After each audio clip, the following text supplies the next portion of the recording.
আজকে ছিল হেয়ার প্র্যাকটিসের ক্লাস। তো আস্তে, আস্তে প্রায় বেজে গেছিল দুপুর ৩টে বাড়িতে।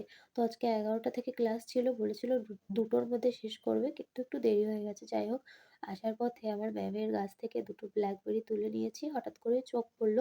তো দেখলাম ২টো লাল, লাল হয়েছে, তো তুলে নিলাম। খেতে বেশ ভালোই লাগে।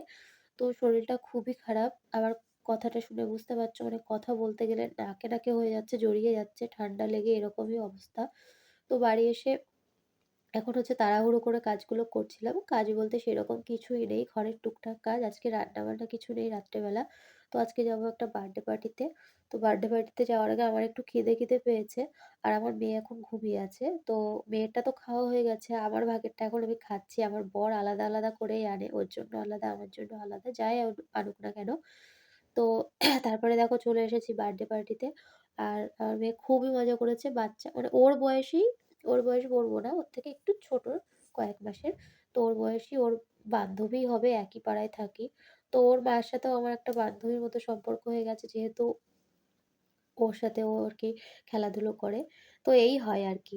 তো তারপরে দেখো কেকে ক্রিম মাখাচ্ছিল সবাই সবার মুখে, আমার মুখেও একটু মাখিয়ে দিল। আর আমার মেয়ে একটা বেলুন পেয়ে খুবই খুশি। তো তারপরে খাওয়া-দাওয়া করেছি, অনেক মজা করেছে আমার মেয়ে। মামামের সাথে কটা ফটো তুললাম, একটু আনন্দ করলাম। তারপরে বাড়ি চলে এসেছিলাম। আর কথা আমি এখনো বলতে পারছি, কালকে আমার কি হবে জানি না, কথা বেরোবে কিনা জানি না। যদি সব ঠিকঠাক থাকে আবার নতুন ব্লগ আনবো। চলো টাটা।